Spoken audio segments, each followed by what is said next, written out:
On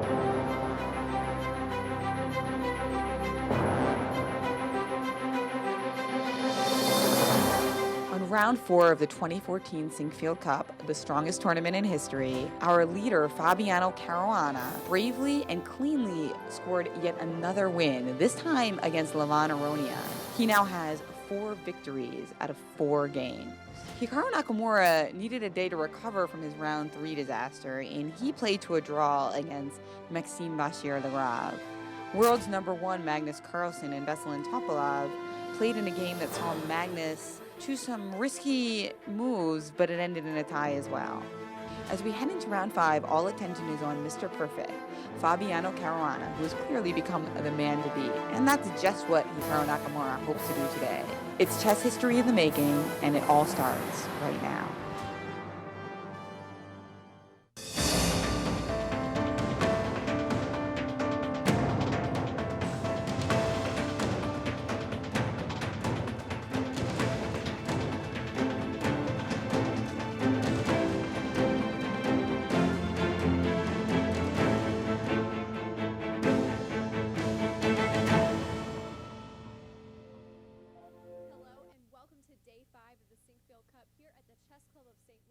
Where all eyes are going to be on this center table today as Fabiano Caruana, Mr. Perfect, has stolen the show.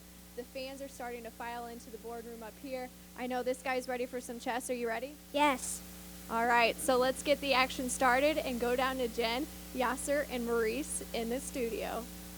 Wow, that kid is so cute. I know, the glasses. Wow. I'm Jennifer Shahade, and I'm here with Grandmaster Yasser Seirawan, and we're going to be giving you the lowdown as we approach the halfway point of the Sinquefield Cup here in St. Louis, the strongest tournament in chess history, and perhaps one of the most exciting. It's wonderful to witness. It's been thrilling. And today we have a lot of critical matchups as the players prepare for some rest tomorrow. Mm-hmm. Let's take a look at the standings as we go into round 5, starting soon. So Fabiano Caruana, Mr. Perfect, 4 points out of 4, raised his rating almost 20 points in this tournament so far. Astonishing. Maxime Vachier-Lagrave, only player besides Fabiano without a minus score. He's got 2 out of 4. And then we've got tied for last, or tied for third if you want to be more optimistic, Nakamura, Topalov, Aronian, and of course our world champion, Magnus Carlsen. Now, as for our matchups today, we've got a really big one, Nakamura versus Caruana, and the #1 and 2 in the world before this event, Aronian versus Carlsen, and finally, Topalov will be playing against Maxime Vachier-Lagrave. And Grandmaster Maurice Ashley has some thoughts for us on how these matches are going to shape up as we go to the rest day tomorrow.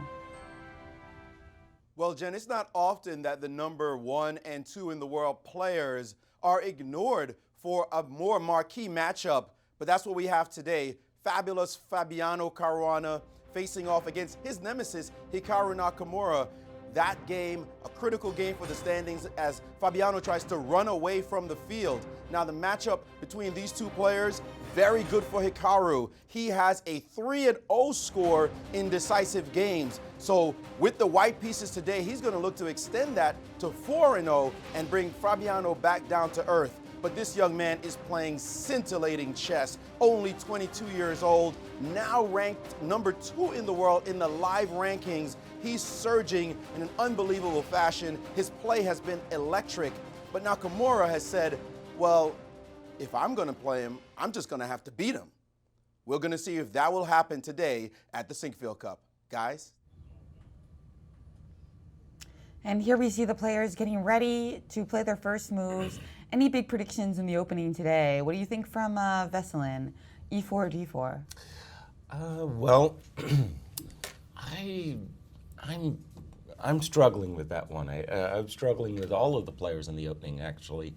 Veselin can play E4 or D4, and I'm thinking that D4 is what Vesselin wants. He hasn't been calculating very well. He got lucky with that victory that brought him back into the tournament, so to speak. Even though he stands at -1, he had a great opportunity yesterday against Magnus. He missed one shot in the ending that they played. So I'm thinking D4 by Vesselin and looking for a little bit of a quiet game, but then to build up an initiative later in the middle game. Now, meanwhile, all eyes will be on our game between Nakamura and Caruana. Now, what do you predict there? I predict a long, hard game. I was talking to Maurice. Maurice thinks it's going to be decisive. What I think is, will Hikaru manage to get some kind of advantage against Fabiano? So far, it's not just a question of Fabiano winning all of his games, which is great. It's just that none of the players so far have managed to even get an advantageous position against him when he's black. So what he's going to do, I'm not sure. If he were to play E4, I would expect a classical king-pawn defense. If he were to play D4, however, then we may see a Grunfeld, which, by the way, Hikaru has done very well against the Grunfeld. So I'm thinking that there might just be some mainline Grunfeld, something that you would like, Jen, because that's one of your favorite defenses. That's right. Well, Nakamura, has also gotten in a great position against Carlsen with the F3 lines in the Grunfeld. So I think that, and he won a game against Caruana in that line as well. Right. That was 3-0 result that was mentioned. Right, exactly, and he won in the line in the FIDE Grand Prix in Paris. He played that F3 line against the Grunfeld, right. And so he seems to really like those attacking positions. If you look at Nakamura's score against Caruana, you wonder, is it partly because he always gets the type of position he likes? Well, we'll see if he gets one like that today. That has a lot to do with it, absolutely. And because Caruana said that lately they've been making more draws, and one of those draws was kind of like a hedgehog thing that didn't give that Nakamura as much excitement as he was used to against Fabiano. Exactly. So we'll see if that's what's on tap today. Meanwhile, we've been getting great tweets from you guys. Thank you for using the hashtag SyncCup, and some of the biggest stars in the game, in fact, the one and only Garry Kasparov has even tweeted about this event, in between tweeting about politics. He said that as we see in this St. Louis tournament, the death of classical chess has been greatly exaggerated, to paraphrase a Missouri-born author, referring to Mark Twain's famous quote that reports of my death have been greatly exaggerated. Well, he wrote to complain to the newspaper, yes. Thank you so much for the shout out, Garry. And Nishigiri, the Grandmaster actually challenged Fabiano to the Ice Bucket Challenge, said that he's going to sleep now, but he's afraid that tomorrow I will wake up in a world where Magnus Carlsen will be called Fabiano Caruana. Fabi for the president. Yes, well, a little bit of a slip at the very end of that interview, but Magnus had a wonderful retort to Maurice when Maurice mangled his name, and he said, well, at the moment it's a compliment. Oh, well, yeah, Magnus seems to he doesn't take things too seriously. I mean, he's like, he's really great in that way. He does. And I was talking yesterday about the big fan of Magnus. Oh, you who was crying. Yeah. Yeah, I ran into him again, and you didn't make him cry, did you? No, I redeemed myself actually. He was proudly waving the autograph he had from Magnus. Oh, he got his And then I tried to take it from him. I was like, hey, can I have it? And? And he said, I wouldn't sell it to you for $1 million. How sweet. How sweet. And the dad was like, wait a second, actually, that might be a good deal. You're probably good. We would sell it for $1 million. And Magnus at the board, writing down the score sheet, getting ready for the opening bell in round 5. I just want to say that it's always been in my career, and I think it's a very conscious thing from the other grandmasters as well, is that in the game before the rest day, I really made an effort to give the game my best. We've been spoiled by the thrilling fights that have been going on in these games, but really with the players knowing that tomorrow is a rest day, they can lay it all on the line and recharge the batteries tomorrow.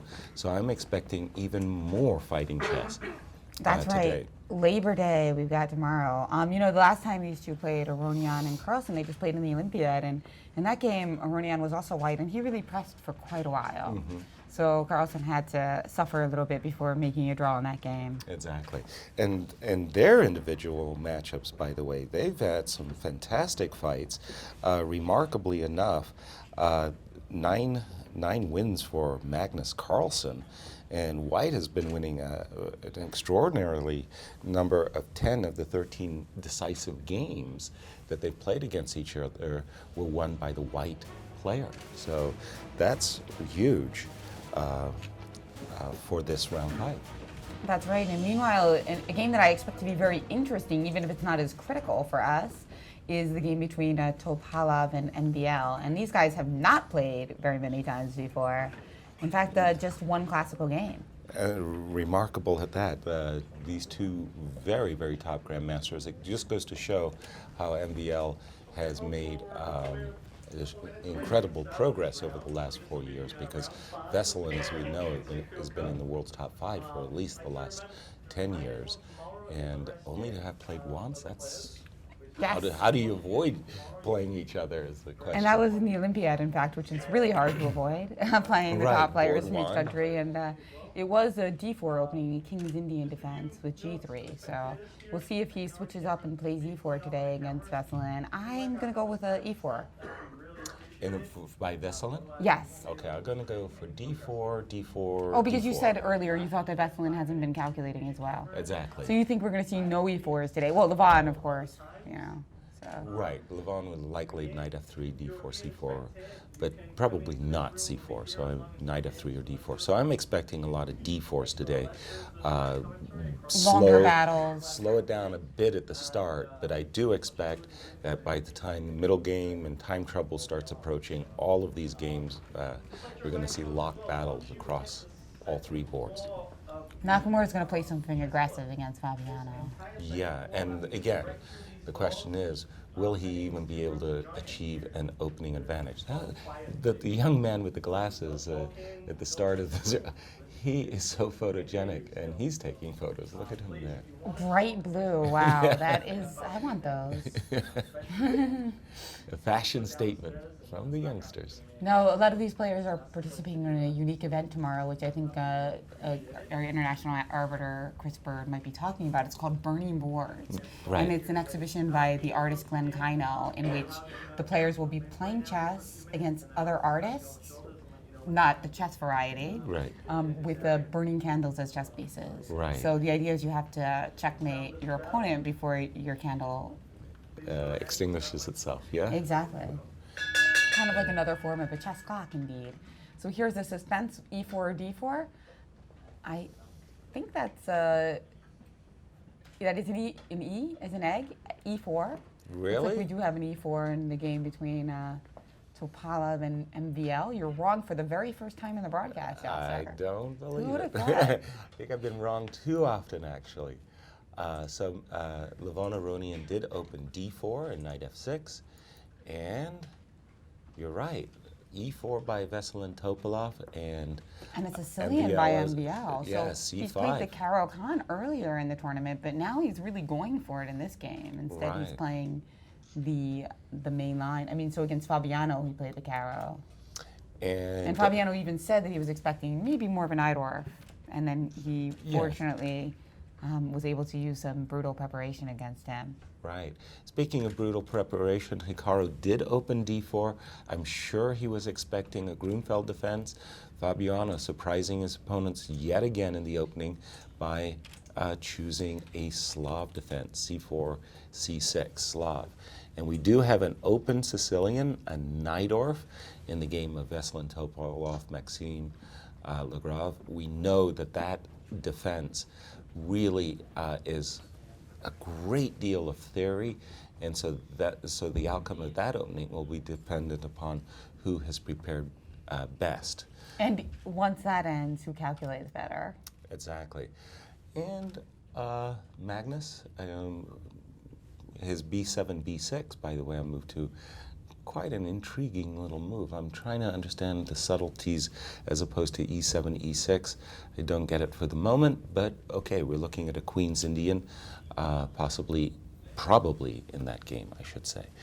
And again, switching to what I'll agree with Maurice is our marquee game, Hikaru Nakamura thinking over move 3, what variation of the Slav he can try to trick Fabiano into and hopefully take advantage of his preparation. All right. And meanwhile, we look like we're getting one of the sharpest lines of the Sicilian in Veselin Topalaz's game against Maxime Vachier-Lagrave. It is possible to play a little bit quieter, go for bishop e2 line, castle short, a bit more positional, but instead f3, that signals the king is going to the queen side, and Right. the game is going to be wild. So I'm really excited about this contest. And remember, MVL is the only player in the tournament who's not on a minus score besides Fabulous. Exactly. He's in clear second by himself, and Veselin very, very aware a win today, and they switch places. Right now, Veselin is tied from 3rd to 6th, as you've mentioned, but a win by Topalov, and he pulls himself up to 50% and gets in second. Now, Maurice Ashley has some thoughts for us on the opening of our critical game today. Thanks, Jen. I just did some quick research on the game between Caruana and Nakamura, and I found one game between them in this opening line. It was not so much of a shock for Nakamura to see this particular move, c6. They played it once before in Zug last year at the FIDE Grand Prix, actually in round 11 of that game. And in that game, Nakamura decided to trade on d5 and play this line, very quiet exchange variation with bishop to f4. The game ended in a draw eventually. White had a small edge, minuscule, for most of the game, but wasn't able to prove anything from it. But today he decided, well, I don't want to go that route, so he's instead opted to play the move knight to f3, and Fabiano has played knight to f6. He could still exchange on d5, but it seems as though this battle will probably end up being more complex than the last one. We'll wait to see as events unfold. Guys?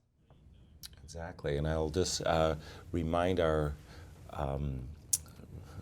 viewers that earlier in the tournament, in the Slav that Hikaru played, remember we got this variation of a Slav, and Aronian was white against Hikaru, managed to get a little bit of an edge, nothing special. That game was drawn, and of course Fabiano would have studied that game very closely, knowing that he wanted to play a Slav himself. So will Hikaru repeat the treatment that Aronian tried, or will he come up with something else? Interesting. Meanwhile, Magnus Carlsen has avoided the Slav himself. As I mentioned, Magnus really suffering in that Olympian game, playing the Slav against Aronian. This time, he's going for a more offbeat treatment, a double fianchetto. Very unusual. At this highest level, you don't see that move. Let's take a look, because this is I mean, Magnus has been surprising us with his offbeat treatments in almost every game, right? The Right. G6 against the Roy Lopez, the bishop's opening. Mm-hmm. So this is more of that same trend. Right, exactly. G6, I would say, is like as rare as you get. I mean, in this position, E7, E6 has Can been transpose to normal stuff. Queen's Indian defenses, and because of Black's particular move order, Black has denied this bishop A6 opportunity that oftentimes we see in many Queen's Indian, first of all, attacking the pawn and forcing a reaction by White. Right. I was also thinking that there might be some differences with playing B6 so early, because that's unusual. Oh, without question. That maybe White could even try to play like knight C3 and transpose to a king pawn opening, but instead Levon just went for the more normal treatment with G3. Exactly, and now we see this very strange double fianchetto. Normally, it's not considered a great idea, and why is that? After say bishop G2, bishop G7, castles. At some point, Black is going to have to either to react in the center. If he plays the move D5, well, then this bishop on B7 will not have a good view of the center. If he plays c7, c5, then after d4, d5, this bishop on g7 is fine, the bishop on b7 isn't. So this idea of an early double fianchetto usually gets frowned upon by classical opening theory. I don't say that it's refuted or anything like that, but let's just imagine But it hasn't stopped Magnus before. from playing it. So let's just imagine a useful tempo move like rook on f1 to e1. It basically asks Magnus, how does he want to deal with the center? And just for example, if c5, d5, again, this bishop on b7 gets shut out of the game. And if black plays it another way, for example, d7, d6, then thanks to this rook being on e1, what white wants to do is press for an early e2, e4 with a move like queen c2. And let me just put some moves on the board for a moment. This is where white gets an opportunity to build up a very big, let's say, control of the center with pawns on e4, d4, c4, and black could get suffocated. Certainly, Juicy center, indeed. yeah, certainly not what Magnus would want to face. Well, now, as these players are out of theory, in the very beginning of the game, Veselin, Topalov, and MBO are just banging out the theory. They're blitzing away, yeah, And the in English fact, attack. This game was also played by Topalov as black against Caruana in 2013. So he's played this with both colors. Oh, yes. The Najdorf for Veselin Topalov, that's been one of his main weapons as black, a very sharp defense that was also championed throughout his career by Garry Kasparov. Let's just see what And happens. I think he's having fun with white, too. An opening like this, players usually enjoy playing for both colors. Exactly, and great familiarity by Veselin. So the idea, I remember speaking with Garry Kasparov about his match with Nigel Short, and Garry complained that Nigel liked this English attack with f3 so that he could play g4, g5. And Garry complained, you know, Nigel has just one idea against the Sicilian, to play g4 and g5. And he paused and he said, but it's a very strong idea. And the idea of the English attack, f3, to get in g4, g5, drive that knight away. So Max... Isn't that similar to what they used to say about you? Rook b1, b4, b5 every game? Yeah, exactly. One-trick pony. e7, e5, gaining a tempo of development, forcing the knight to retreat. Bishop e6, bishop e3, bishop e7. All of these moves have been played a lot. And now this rather controversial move, a6, a5. In a Najdorf, you've already spent a tempo playing a6 with the common goal of playing b5, b4. The move a5, completely a completely different approach. Instead of playing for b5, b4, what black is trying to do is play for a5, a4, and drive this knight even further out of the center. White played a2, a4. So both players, as Bobby Fischer famously said, to get squares you got to give them. And white gets the b5 square, black gets the b4 square, and away we go. Knight a6, g4, knight b4. Now this is interesting because if we were castled kingside, the b5 square would be way more valuable than the b4 square. Mm-hmm. Because the b4 square is not really an outpost. Right. Because you can play c3 one day. Right. But with our king on the queen side, it's more tit for tat. Exactly. So we see a situation where kings on opposite side of the board, that's usually the sign that we're going to see a great attack by white on the king side. Black in turn is looking at the queen side.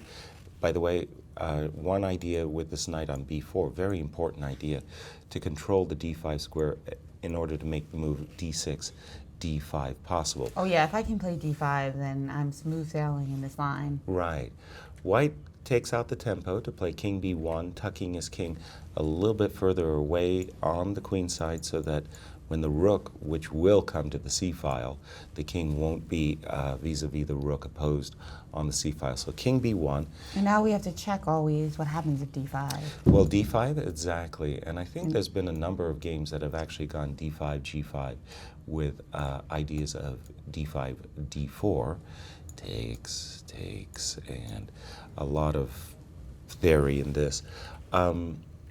Usually in this moment, I believe rook c8 is the choice. I'm not up to date on this particular line, but if rook c8, g5, one of the things that black tries to do is hold up white's avalanche on the king side with the move knight h5. Well, yeah, that's the double-edged thing about playing the move g5, right? That you can no longer play h4, h5, and then play g5 when the knight can't blockade like that. Exactly, and the knight comes to f4. A number of games where black also seeks to play f7, f6, bringing his rook on f8 into play against the pawn on f3. Now, occasionally this oddly changes into a positional struggle because once that knight gets to h5, if white can't figure out a way to clamp down on d5 and enjoy a safe king, then sometimes he actually has a positional edge rather than a tactical one. Right. It's interesting how a very tactical position where you expect all kinds of captures can, as you say, suddenly flow into a very positional struggle, right? Rather remarkable thing about the Najdorf. It's the great versatility of the Najdorf. Now, Maurice, with some thoughts on Nakamura Caruana. Thanks, Jen. Well, we see an interesting struggle already developing in that game. Theoretically, not so common, but certainly an interesting sideline. This move that Nakamura played after this situation here, he played knight b d2. Normally, the knight goes to c3 in this line. Knight b to d2, not as aggressive. And after bishop to f5, he played the move knight to h4. And this one attacking the bishop, Caruana instantly played bishop to e4. Now, this line is a specialty with white of Grandmaster Ipatov, and he hasn't had too much success at the high level, but even Magnus Carlsen has paid attention to this because he played this exact same line in a rapid game against Grandmaster Fressinet last year. So this line has been tested a little bit at the high level. Carlsen was only able to draw that game. In this position, Nakamura played f3 and bishop to g6. Now, this position could get a little bit crazy. I'd like to switch to another board, our analysis board here, a game between Grandmaster Chirila in Iotov. This game continued the same way. And at this point, he played queen b3, queen c7, and now f3. And check out this sequence he has, g4, e6, and e4. That's some crazy chess. We might have seen that in our game, but it turns out Nakamura decided to go into calmer waters and play the simple move e3. We'll have to analyze that to see if that's a novelty. Not many games on the high level. This is a new twist and original position, all that Nakamura may be asking for to get out of the preparation of this young man who seems very confident, still moving very quickly, saying, I got this all under control, even if I've never seen it before. I suspect he's seen this position on his board at home. He's got a wide range, this kid. Guys? Wow, I remember back in the old days, I was playing blitz chess with Miguel Najdorf, and I put my knight on d2 against my, and I had this bishop on c1, which was blocked by this knight on d2. So Don Miguel said, Yasser, could you please give me your hand? And I'm playing a blitz game, and I go, what? And I reached across the board, I gave him a hand. He slaps my hand and he said, you never put your knight on d2 when you have a bishop on c1. So Miguel Najdorf would not be impressed by Hikaru's approach early on move 4 or 5, whatever move number it was. Don't play knight d2 when you still have a bishop on c1. Hey, but what about knights before bishops? Yeah, but then he would say, put it on c3. Put it on c3. Don't put it on d2. Knights before bishops, that's something that Magnus needed to hear before he played the bishops opening. Yeah. Breaking all the rules, these guys. Right. Well, let's take a look at some other historic soaring starts, like the one that Fabiano Caruana is having at this tournament. Sergei Karyakin in Norway Chess 2013, starting with 4 out of 4. He did end up winning that tournament. With 6 out of 9. And his opponents included Carlsen, Aronian, Nakamura, and Topalov. So also kind of strong tourney. Yeah, four of the players in this year's Sinquefield Cup field were featured in that tournament in Norway. Great, yeah. And we've discussed some other major great running starts that players have had in the past as well throughout the broadcast. And we're just going to wonder, like, how long are we going to have to figure out other 5-0, 6-0 scores? Well, exactly. And just we're not going to stop him today. Yeah, I wanted to just correct something we had said in one of the earlier broadcasts. There was a Linares tournament, I think it was Linares 2001, where Gary Kasparov won the event with +5, and every single one of the players in the field had -1. Didn't Magnus say that? Yes. Magnus said that yesterday. Right, but he was mentioning that happened at the start of the round, at the start of the tournament, as opposed to that was how the tournament ended. Oh, okay. Yeah, just Magnus Carlsen, always getting him wrong. There you go. It's such an easy thing to do. And speaking of Fabiano Caruana here, we also got a comment about his clothing choice, that he seems to really love the color purple.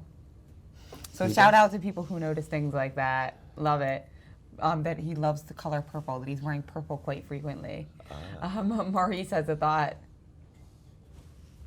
I love the color purple. It's a great color. It's my favorite color, actually, in shirts.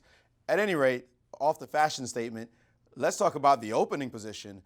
Researching this position, I found in the online database that Black has a 5-1 score in this position. After E3, it is Black who has won 5 of the games, and White has won only 1. What has made Hikaru Nakamura decide that this is the line he wishes to play today? I do not know. Now, Black in the games, I should say White in the games, has never been over 2,500 ELO. Now, Nakamura, of course, is bucking 2,780 and close to 2,800 player, so he can have his opinion. But at least at this early stage with this particular setup, statistically speaking, Nakamura is playing a position that has been proven quite successful for Black. A huge 5-1 score. That's pretty dominant and would scare a lot of players off of that line. So curious to see why Nakamura has chosen it today. Guys? Nice. Well, and I'm just looking at the game, and I can understand this is a nice tactic, by the way, that I'd just like to share with our viewers in this particular position. With this move E7, E6, what Black may be threatening is to move his bishop and then try to get a tempo against that knight on H4. So let's just assume, for argument's sake, a move like knight takes G6, H takes G6, and we can see that this pawn on H2 is suddenly vulnerable to the rook as well as the bishop. Let me just put on a move for a moment, G3. I just want to show this tactic quickly. So here we would see that bishop takes G3 as a threat.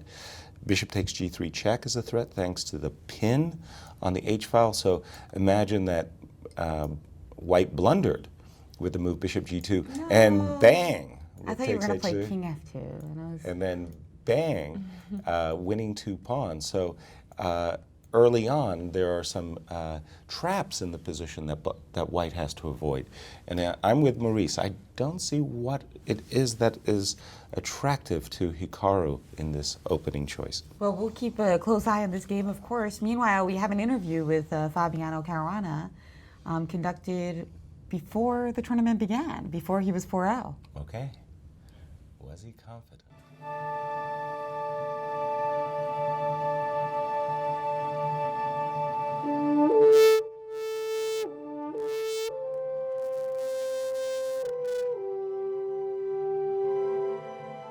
Blitzing the field with a perfect 4-0 start. It's all been fabulous, Fabiano. It all feels like it's from a dream. All attention is on Mr. Perfect, Fabiano Caruana.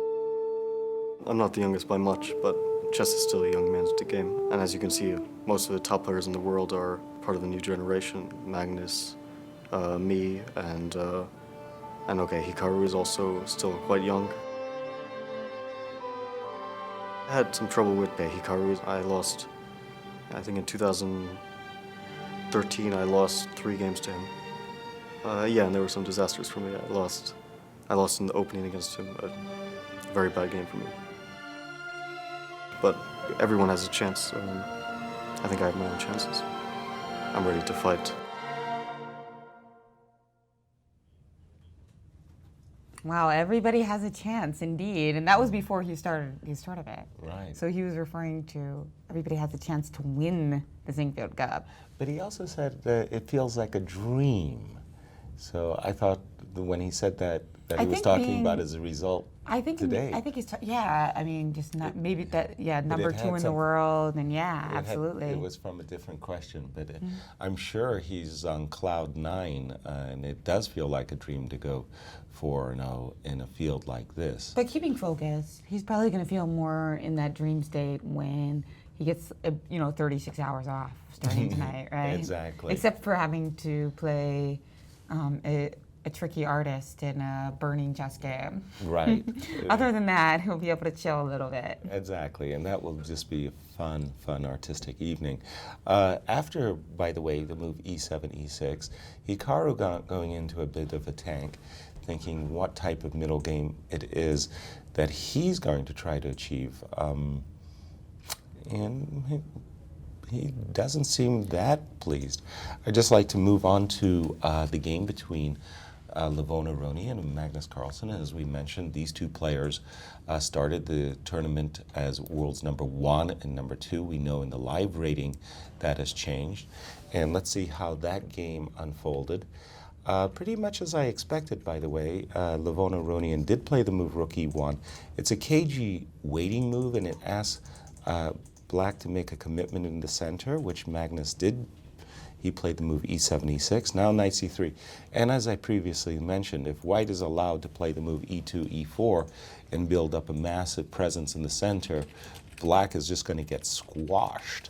So we did see this move knight e4, occupying the e4 square. There was a trade of knights on e4, and bishop g5, developing with a gain of tempo against the queen on d8. And here, Black is being asked a very key question.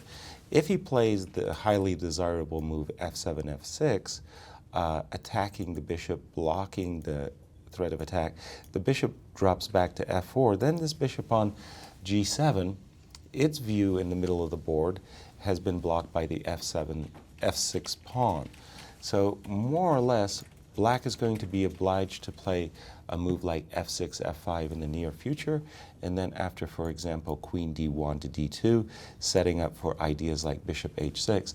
I like Aronian's position very much. I think that this is a comfortable edge for the first player early. So Magnus may be thinking how to deal with this move bishop g5.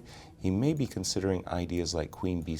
And that one has been played before, queen to c8, but instead Magnus actually played queen to e8. So queen c8 with the idea of perhaps fianchettoing the queen and increasing that battery, or even playing c5 at some point. Instead, highly sensible, queen c8. So this has theoretically been played before. We've seen this positioning in Grandmaster practice. yes, queen c8's been played before, but queen e8 Was Magnus's choice? Obviously not a popular line, but has been played before. Queen e8, brand new.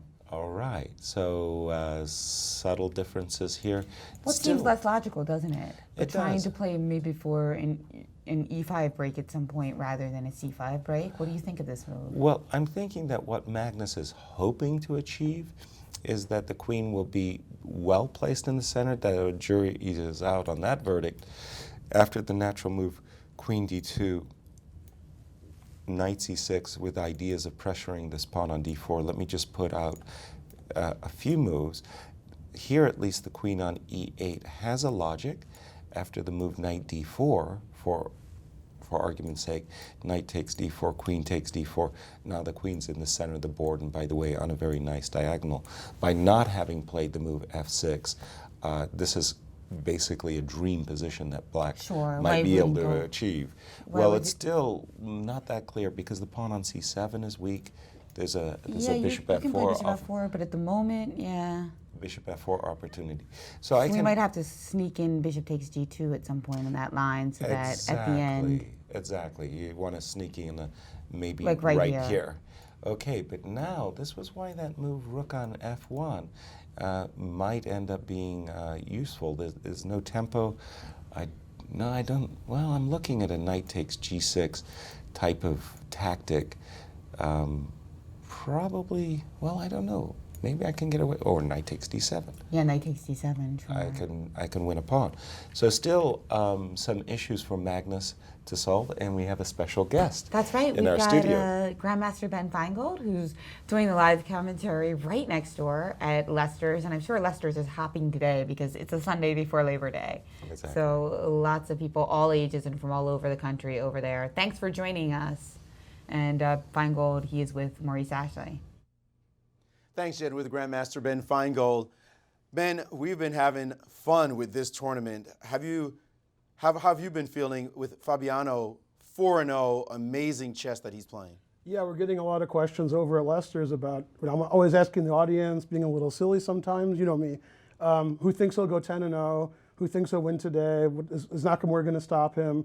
And, well, nobody thinks he's going to go 10-0, but it's shocking that somebody can, the strongest tournament in history, could start even 2-0 is amazing. 4-0 is just unheard of.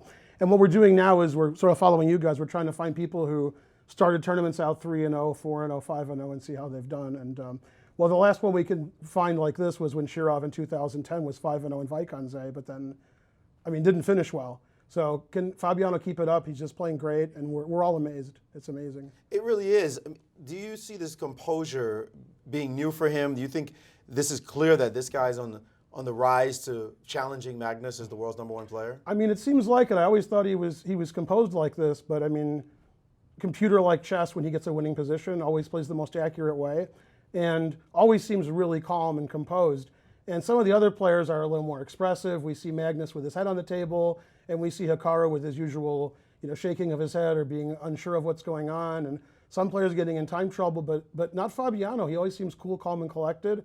And even in the interviews, he just seems like his cool self, and he's just having a great tournament. It's funny you talk about Magnus as not being cool, calm, and collected. He's the one who usually has that moniker. Usually that's him, yeah. Now let's get to this game. This opening seems quite unusual that we've gotten here from Nakamura and Caruana. The database says that Black has been doing extremely well in this line. Right. In fact, Alejandro and I thought it was likely that Hikaru wasn't expecting the Slav, expecting maybe one or two other openings, maybe a Grunfeld, maybe a Nimzo Indian.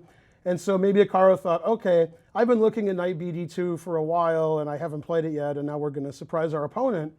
Fabiano didn't seem surprised. He's the one with the time advantage. And as you said, this isn't played at the top level for White. This isn't really scoring very well. Now, Carlsen played this earlier in the year, but he avoided playing F3, weakening his king side. He played Queen B3. He didn't get much either against Fressinet, the French champion. So, yeah, we think this is very reasonable for Black. They're just going to play chess, and it wasn't some kind of preparation where Hikaru had a novelty ready on move 10 or 20. It was just, okay, I wasn't expecting the Slav. Let's get a position Fabiano's not expecting and just play chess. It looks like Fabiano is reading people's minds, or at least so broadly prepared that he can play against anything and know this is a solid position. I don't have to be afraid of anything. And what do you think about this game? Do you think that it's going to the wire, or will one side be happy with a draw here? I mean, Nakamura has to be a little bit careful. His opponent's playing well. Yeah, but they both have to win this game. Fabiano has to go for the 10-0. and again, no, Fabiano's playing so well this tournament, he's going to try to win every game. And Hikaru knows that he has to beat Fabiano. He has a great record against him before this game, 3 wins and no losses. He hasn't won a game this tournament, and he knows he can put the brakes on Fabiano and make it a wide open tournament if he wins. No, there won't be any draws this game. They're going to fight to the end. All right, well, let's move to another game, the game between numbers 1 and 2 in the world. We'd be really focused on this game before the tournament, like, wow, right. Before the rest day, Carlsen and Aronian, but they are at the bottom of the leaderboard right now. What is your opinion of this start? But things can change quickly. In fact, Topalov was at the bottom, and now he's tied with a lot of people. This is an unusual opening also, and you guys were saying we came in that Queen E8 was a little funny, and Queen C8 was a move that was played before. It was actually played in the Blitz tournament this year, Queen C8, and Black won that game. This is an unusual opening, but I actually like the way Magnus is playing. This is the kind of way that I play with Black, and I mean, just double fianchetto, get your pawn out of theory, and just try to play better chess. Levon losing 2 games in a row, I think Magnus smells blood and he wants to win this game. So he's going to try to get Levon out of his preparation, try to get some funky position, and try to outplay him. And this seems fine for Black already, but Yeah, bishop g5, queen d2. Levan's not trying to win right away. He wants to get a small white advantage and try to press. This would have been the game of the tournament before the tournament started. Now they're just trying to get an even score. Now, last night in the telecast, I accidentally called Magnus Caruana. Yeah, accidentally. And I did. I did not do that on purpose. And he had a great comeback. He said, right now, that's high praise. Do you think he feels Caruana's footsteps? No, I'm sure he does. And no, it's not just that he's winning. He's playing really well to boot. You know, you can see Shirov or Morozevich win a lot of games in a row, and sometimes they're sort of swashbuckling wins, and you know the next few rounds maybe they'll blunder and play a little crazy. That's not what Fabiano does. He's just playing his safe, solid, really accurate chess, Carlsen-like. And now maybe it's going to be Caruana-like for Carlsen. I mean, it seems like roles have reversed, and Caruana's the one who's playing like the old Magnus. The old Magnus. Oh, they're both in their early 20s. Let's just take a quick look at this game between Topalov and Vachier-Lagrave, who happens to be sitting in second place by himself. This is a sharp position, the kind of thing we'd love to really talk about in a telecast. Right before the broadcast, I'm like, come on, Najdorf, because both sides want to play a Najdorf, and then they play the Najdorf. Now, this queen c7 is a little bit unusual. Normally, black plays rook c8. In fact, MVL's played this variation before. Queen c7 is new for him. Queen c7 doesn't score well, but it has a good, I mean, the computer says it's okay. But black hasn't done well thus far, and I think he just played that because Veselin wouldn't expect queen c8, queen c7. He would expect rook c8. This is the kind of double-edged position we were hoping for from these players. Maxime Vachier-Lagrave hasn't played the Najdorf yet. He was playing the Caro-Kann, he was playing sort of solid, and now we're going to see, well, the MVL that I want to see. Sometimes gets a losing position, sometimes very dangerous, but always playing for the win. That's the one great thing about this tournament. All 6 players are playing for win with white and black, and that's why we're seeing such great games. Indeed, and there's 3 games afoot now. We expect interesting fights. You had a prediction about MVL before the tournament. Looks like you might have to modify that right now. Mildly modifying it. I still think he can fight for first, but nobody else thinks that. They think this tournament's a runaway. But there's 6 rounds left, so anything can still happen. Anything can still happen. Thanks, Ben Feingold, for your insights. Grandmaster Ben Feingold over at Leicester's. You can hear his insights if you come to Leicester's and enjoy the food, the fun, and you can ask all sorts of questions. It's a great atmosphere over there. He's hanging out with Alejandro Ramirez, you see there, Grandmaster, as well. It's Sunday, round 5 at the Sinquefield Cup. Guys, back to you. Thank you. Thank you, Ben. Thank you, Maurice. Yeah, so this round's shaping up as a very sharp one. Our marquee matchup, I like that word marquee, by the way, very much. I like the new word caress, because it could be Carlsen or Caruana. Caress. Yeah, caress, because Ben was saying that, you know, both of them have this somewhat a similar style. Exactly. And that the style is play good moves over and over and over again. Right. Until you win the game. Caress. Okay, bishop e7. That was actually a tricky moment in this game after the move e2, e3 was played. I actually had a different approach for Fabiano that I thought would have been a very intriguing moment for him to try to change the pattern of the opening. As we see, this knight on h4 attacks this bishop on g6 so that at any time this knight is willing to trade itself for that bishop, but white first wants to make sure that any threats along the h file... Right, like you were demonstrating that kind of rook h2, bishop g3 funny business. Right, will be tempered. So white is delaying that trade. But I thought, how about this as a very intriguing move? Bishop on g6 to h5, which denies this knight ever, well, capturing the bishop, and you can't drive the bishop back with g4 right away. g4, yikes. Oopsie daisy, the knight on h4 would be hanging. So the move g4 is not there for white. And guess what? Let's play another move for white. Let's play a reasonable move like bishop d3, for example. And now, the approach I was thinking of was, what about g5? Well, I'll just fianchetto my knight. Exactly. So the knight ends up back here on the g2 square, not a usual position right out of this, pardon me, Slav defense. And now we drop back with the bishop g6. And I was trying to weigh the pluses and minuses here, and I thought that this is actually a very compelling position for black. Yeah, Yeah, but no, I don't see any serious problems for white either. Perhaps with that Well- knight on g2, I know it looks not very aesthetic, but perhaps it could help later with some sort of annoying attack on the g5 pawn. Well, exactly, but the attack on the g5 pawn for the moment is muted by the fact that there's a pawn on e3 and knight on d2. So suppose I just play queen e2, something like that. Queen e2, for example, just defending the bishop. Alrighty, and let me play bishop g7. Let's see. Right. So h4 perhaps? I was thinking about it. I mean, I do kind of harken back to what you were saying before, that knight on d2 and the bishop on c1 aren't too well placed here. So I'd like to figure out a way to complete my development. But for the Exactly. moment, I can't really touch e4 because the d4 pawn is hanging. So Right. sure, I'll try h4. Oh, okay. h4. We'll snap it off. You'll be obliged to recapture, and let's play a move like, let's say g4. Yeah, I like this move g4. Sure. Just Well, trying to it's now we have a battle over the control of the e4, the light squares, and again, this bishop on c1 doesn't make a very attractive impression to my mind. So But I could also just like castle here or something. yeah. So I thought that it was an intriguing opportunity Yeah, interesting. for Fabiano to change the course of the game dramatically. Instead, he played a very nice, solid move, bishop e7, developing his bishop, and just basically saying to Hikaru, okay, what is your development? What are you trying to achieve? Plenty of time for this to get exciting. I feel like there's going to be a Yes. lot of opportunities with this kind of awkward, weird structure. There's going to be a lot of opportunities for things to get weird. Oh, And without we like it when question. it gets weird, right? Maurice? Frenzied.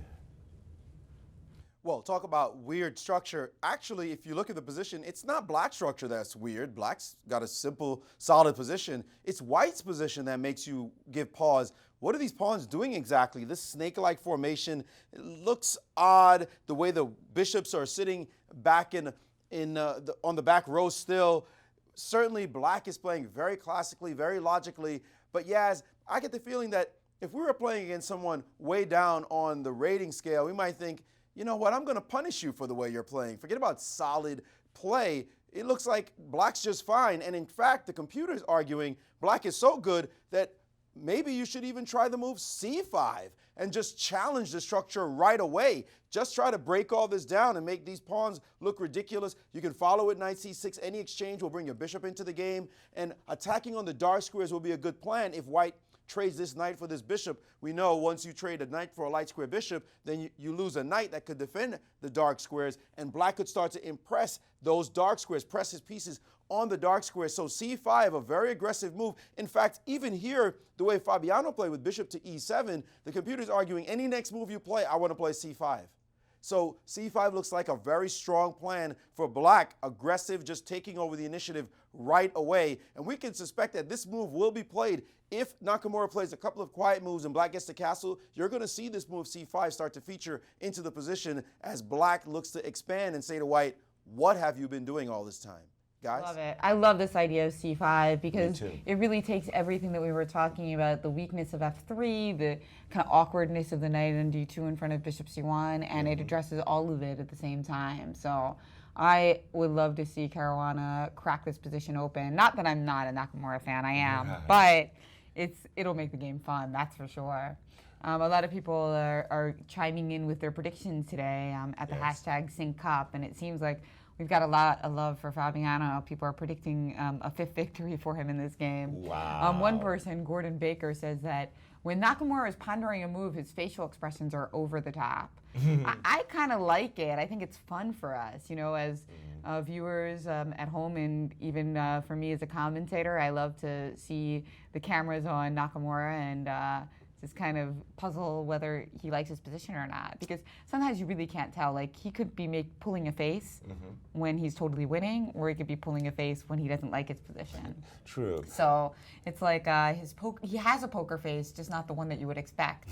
So it's not a stone poker face, it's just a poker face that's so erratic. Good luck figuring it out. Good luck, huh? I have always liked playing against expressive opponents. I enjoy playing against, for example, Garry Kasparov. He was very expressive over the board.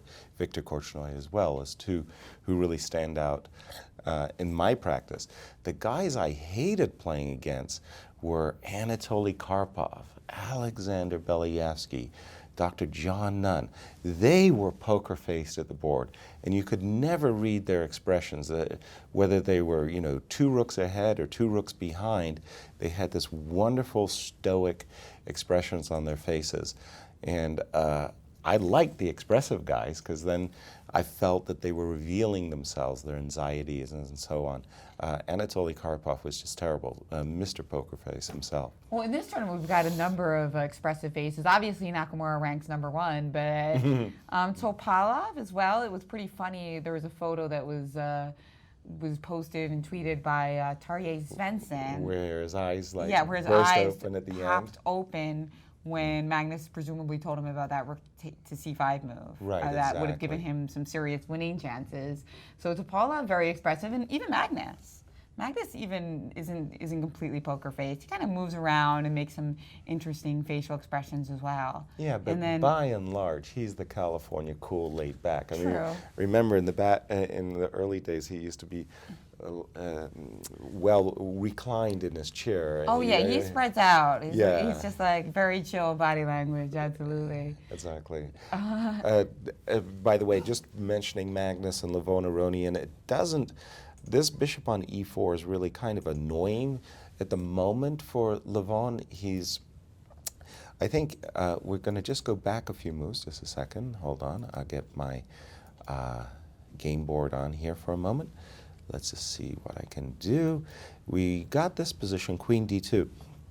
And one of the things that White was angling for was a double attack with Queen on Queen coming to f4 with the bishop on e4, this pawn on c7 under attack. And Magnus covered that threat very quickly. He played the move d7, d6, which really puts the move Queen f4 in abeyance. Right. And now came bishop h6 just to trade off this bishop. The Very strong bishop, exactly. Right. And Magnus said, that's okay, go for it, knight d7. And normally what White is trying to achieve is some kind of a toe hold in the center. So I had expected Levon to go for bishop takes g7, king takes g7, and a move. If you play d5 immediately, by the way, with this threat of queen d4 well, knight check. f6 is in the position anyway. So. Yeah, or But knight d4. It could still be Right. Yeah. If you go for this, one of the things that could happen is Black might try to shut down and blockade the position after bishop f3. Maybe I'll take with the pawn though. Precisely. That's exactly. If you take with the bishop, then Black shuts down with e5, playing for f5. and perhaps we could argue that we have the stronger minor piece. Exactly. Whereas, so this you take with the pawn, and at least in this case, double you've pawns got- are good. Yeah, you've got a little bit of a battering ram. Whether or not this position is actually holds much of an advantage for White, I'm not sure. Black could maybe get real solid and play f6 at the right moment. 'Cause Right. I'm thinking my bishop could come to h3 to put a little bit more pressure in the position, but you could always play f5 there, and it's hard to really increase the pressure Yes. without giving Black a lot of play himself. Right, but I thought that was the natural way the game was going to progress. That is to say, that White was going to play for the d4, d5 advance. Instead, Aronian played just quietly rook c1 and saying, okay, I'll keep this move d4, d5 in my pocket, so to speak. And here, I remember this was a wonderful game by world champion Viswanathan Anand.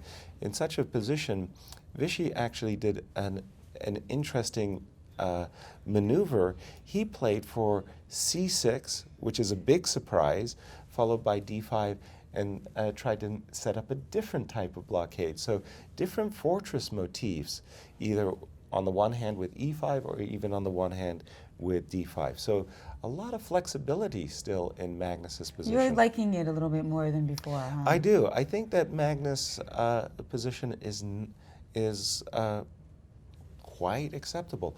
Finally, and lastly, I think the move f7, f5 also deserves attention. Just taking as much control over the e4 square as possible so that knight d7, f6 would be followed up shortly. Lots of a versatile position for Magnus, and I think he's going to be pleased with the outcome of the opening. He took a little bit of risk by playing unorthodox, but it's paying off at this moment. Well, let's take a look at our exciting Sicilian of the day. All right, we'll bring on... I love this opening. I played it for both colors, and it's always a lot of fun, and I think we're going to have some fun today with it as well. Exactly. Caruana actually played a game against Topalov in this line where Fabiano was playing white, and instead of g4, the more typical move, he actually just played bishop b5 right away, really signaling what I was talking before. Once you don't have the move g4 in, you can really play very positionally because your position's so solid and you have no weaknesses. Once you play g4, you're a little bit more committed. To some kind of attack. Yes, exactly. I think Garry Kasparov once made a very insightful comment when asked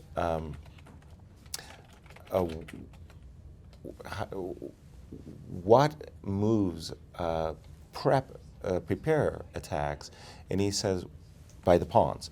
So when you play the move g4, you're kind of committed, as you say, to attacking.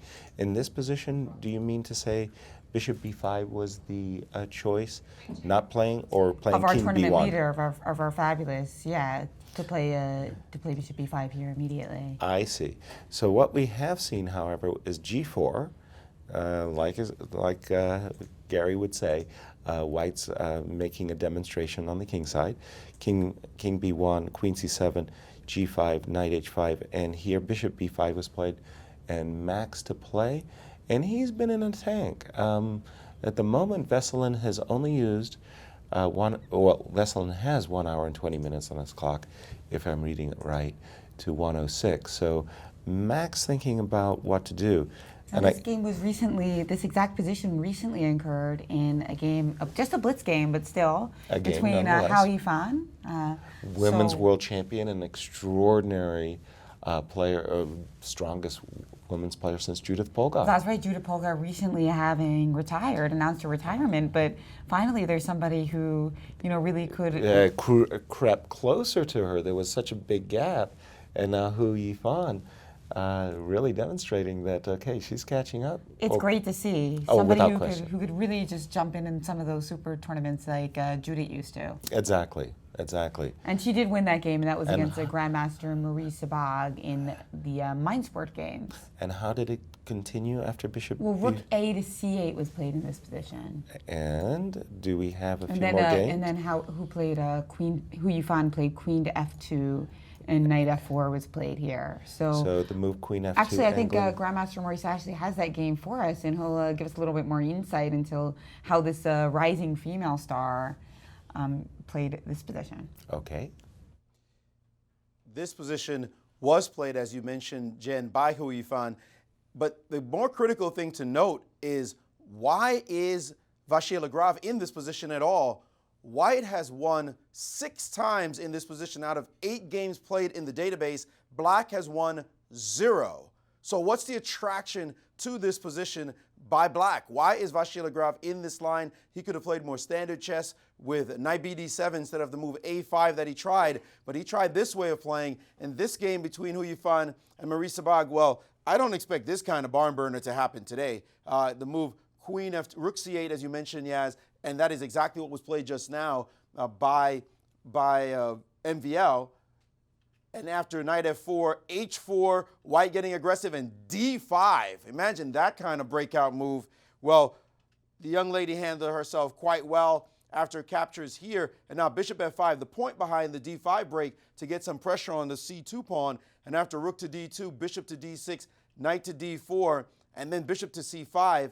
And now d6. A crazy move, sacrificing on this square, trying to break the pin so that this pin would be gone and she could win this bishop on the square. Black ignored that move, and then after d7, check this out. Knight takes on c2. Whoa, crazy chess. Of course, there's a pin on this piece. This knight cannot move because of the pin this way. And if the rook leaves and the knight is hanging, the young lady decided, who cares about pins? Queens don't count. I'll take your bishop, then I'll take your rook, then I'll check, and I'll take yet another rook.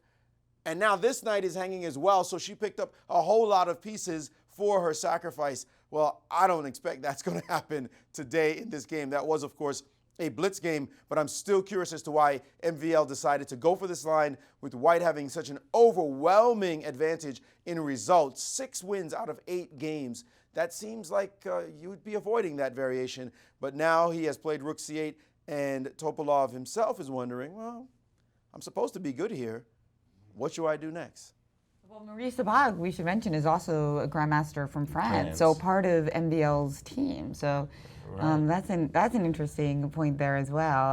So top female player, yes, absolutely. One way to get on a woman's bad side, play a novelty against her in the Najdorf. Another way, as international arbiter Chris Bird found out, is take a photo of her eating and then put it out into the world. Oh. Don't do that, guys. Don't do that, guys. Speaking of eating and playing chess, we have Taryn, who is talking to a family who is enjoying their lunch while they're enjoying the Sinquefield Cup. Yes, thanks, Jen. We are over at Lester's with the Worley family. And Dad, it's a good family activity, eat and play chess, right? This is fantastic, yeah. Yeah, and so what's it been like? You said your father passed the game down to you, and then now you in turn have passed the game down to your 2 sons. What's that like? Well, it's fantastic. It's a great game.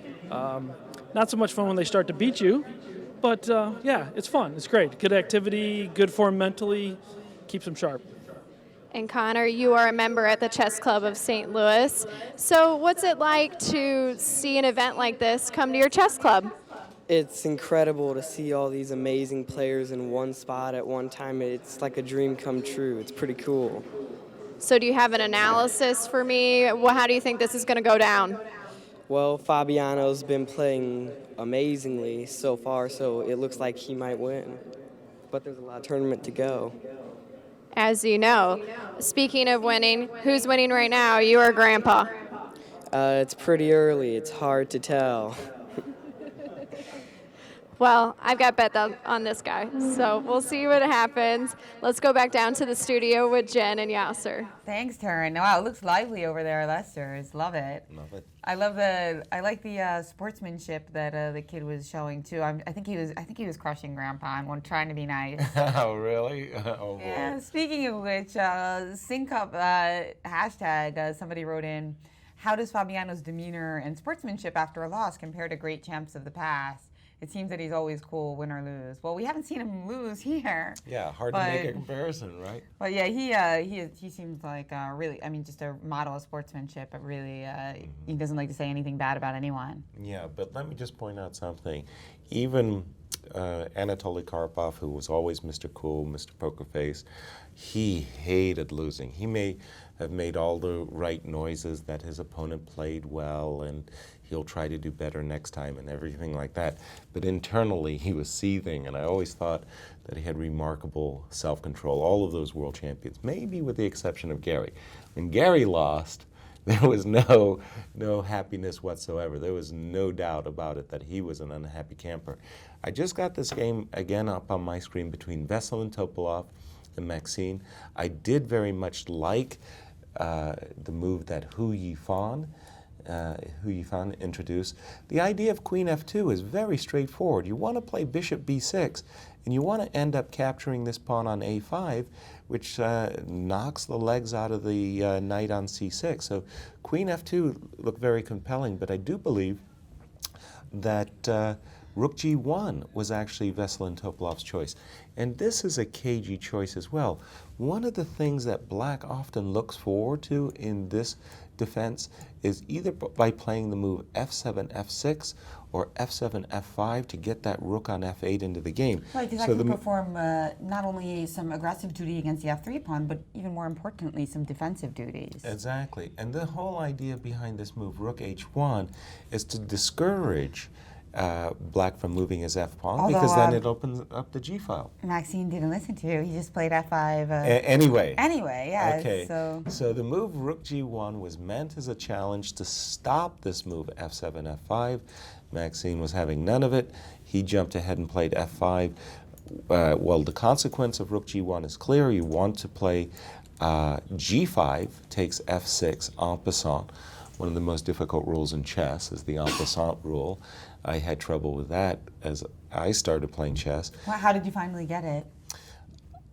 I think Practice? I think it's just experience and practice and practice. I mean, it must have been explained to me 12 times. I didn't get it after 12 times until I think the first time I actually really got it myself is I think when I was able to make an en passant move, and then suddenly it was like eureka. Now I understand. That's the important thing about learning. The 12-time thing. I think that very basic. I used to go to chess camps with my dad and my brother when I was a kid, and I must have been shown about 12 times the very basic king and pawn in game, where you have to go straight back and king before the pawn, triangulate and stuff. Yeah, at least 12 times I was taught that before you internalized it, and it all comes down to getting into your own games. And then when you got a chance to get it, it was like, well, actually, you got it. Usually the way it happens is you get it wrong, and then you feel terrible. Right. Because you don't have much time, you're under stress. And you blew it. And then you're like, okay, I better know this next time. And then all the memories come flooding back to you. The cruelty of having lost. lost. So that's why you need this combination of study and practice in general to get good in chess. But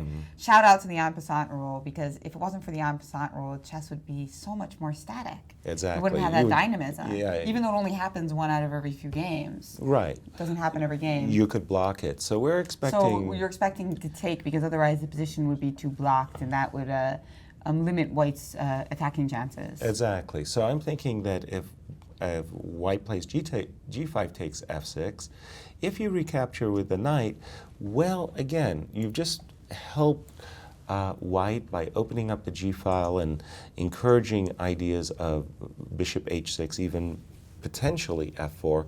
So I was expecting rook takes f6 as a recapture, with the idea that maybe you would be able to settle for this square knight h4, knight f4. The drawback is, take a look at the pawn on d6.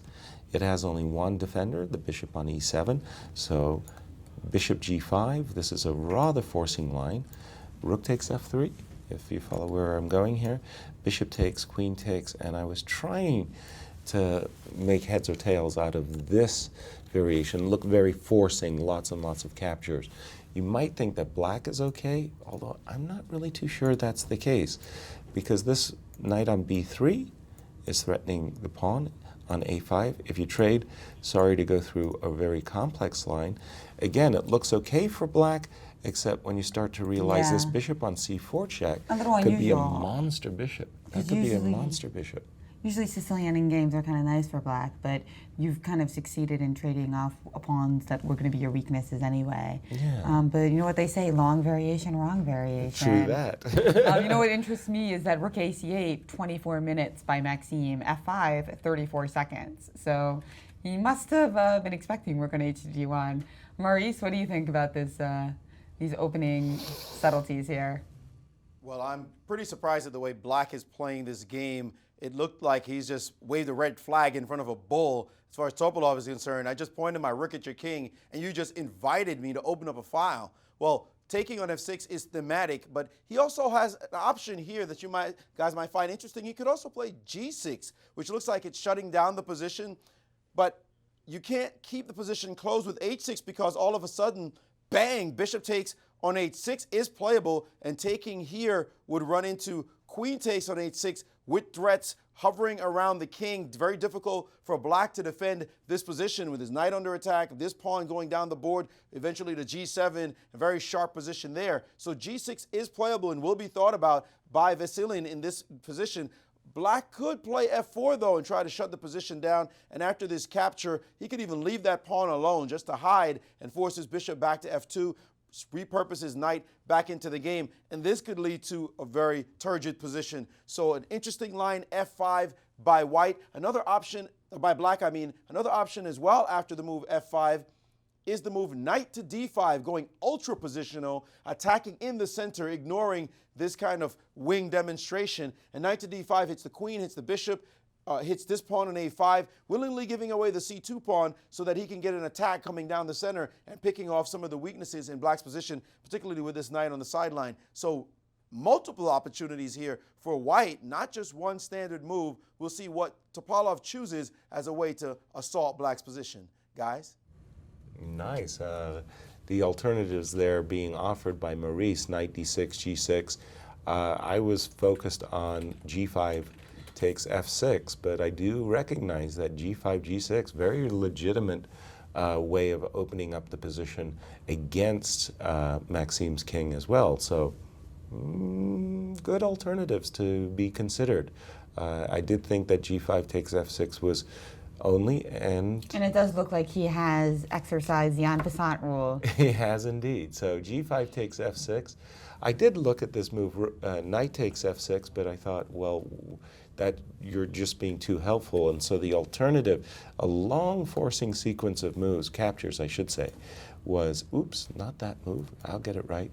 Rook takes f6, and again, this move, this long variation has a flow to it, so it's very easy for these top world-class grandmasters to calculate all of these captures.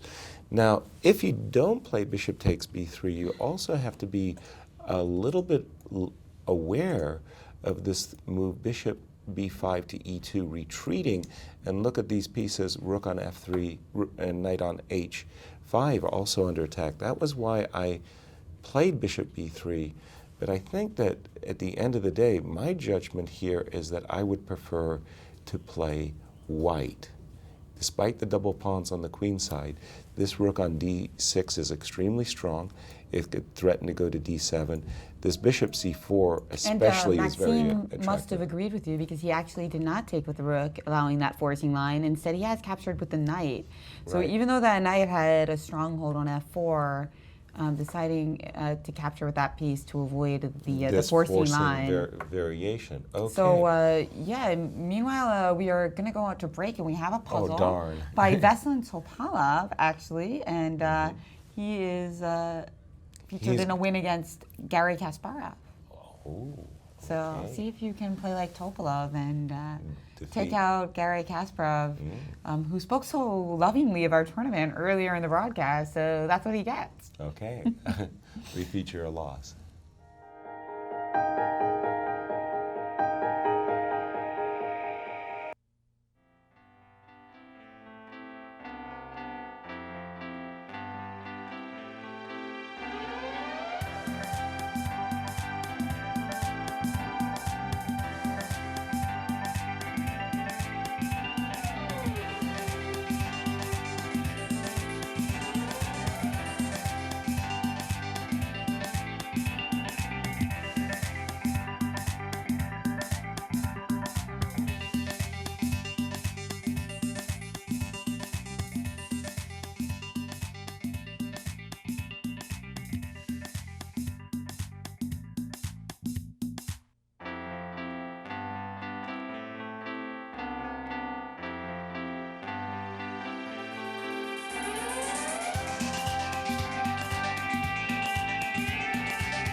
My name is Fabiano Caruana, and you are watching the Sinquefield Cup live in St. Louis.